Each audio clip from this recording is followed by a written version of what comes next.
মরা লাশ পাওয়া গেছে, এখনই সিআইডি কে কল দিতে হইব। লাশ পাওয়া গেছে।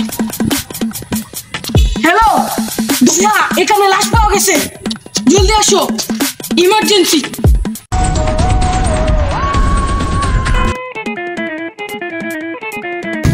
দয়া তুমি সিরিয়াল এসে ড্রেস কই তোমার? আরে স্যার আমি ঘুমাইছিলাম স্যার, তার প্রতি ইমার্জেন্সি কল আইছে, লাশ পাওয়া গেছে, এবার আমি টেস্ট তুলি করতেছি। তাই নাকি? লাশ পাওয়া গেছে? ও মারাত্মক লেভেলে লাশ পাওয়া গেছে, কোরা কেস। হে কি কো দয়া? দয়া লাশ কোথায় পাওয়া গেছে?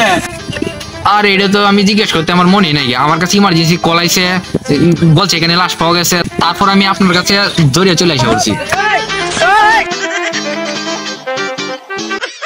আল্লাহর গুলা সিআইডি নামে তুই কলঙ্ক, তুই কি করলে জীবনে? কি করলে তুই জীবনে? এনে ফোন দাও, তুমি ফোন নিয়ে ফোন করে জিজ্ঞাসা করে দাও যে লাশটা কোথায় আছে। ধরো। হ্যালো, লাশটা কোথায় আছে? স্যার পাইছি, চলছে চলে।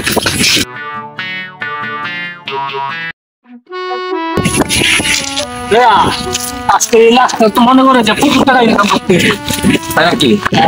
চলে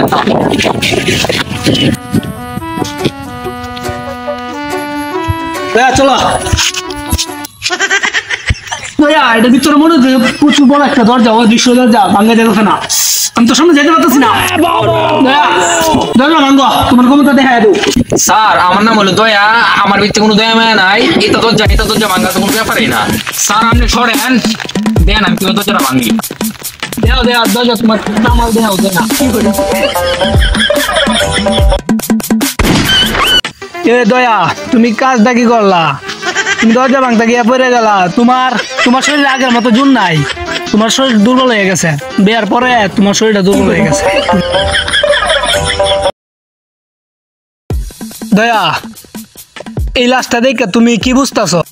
এই লাশটা কেমনে মারা যেতে পারে? কোন গর্ব তো আছে দয়া? এই লাশটা কেমনে মারা গেল? দয়া কোন গর্ব তো আছে? এই লাশটা যে মারা গেছে তুমি চেক করে দাও, তদন্ত করে ওর কাছে কি পাওয়া যায়। Okay sir.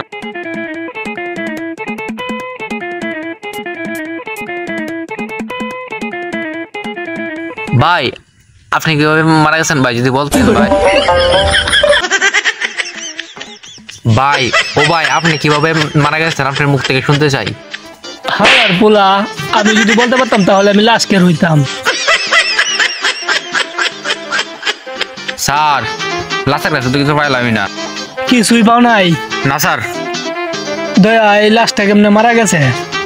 দয়া এখানে আসার পর কিসের একটা বাজে দুর্গন্ধ আসতেছে, বুঝতে পারতেছি। স্যার এটা তো পায়খানা বন্ধ করে দিতে। এর মানে বুঝতেছো দয়া এই দুর্গন্ধে মারা গেছে। বিফলে গেল কেসটা, ফাহাদে কষ্ট হইলো, আর কোনোদিন না বুঝা এইসব কেসের জন্য নিয়ে আসবা না।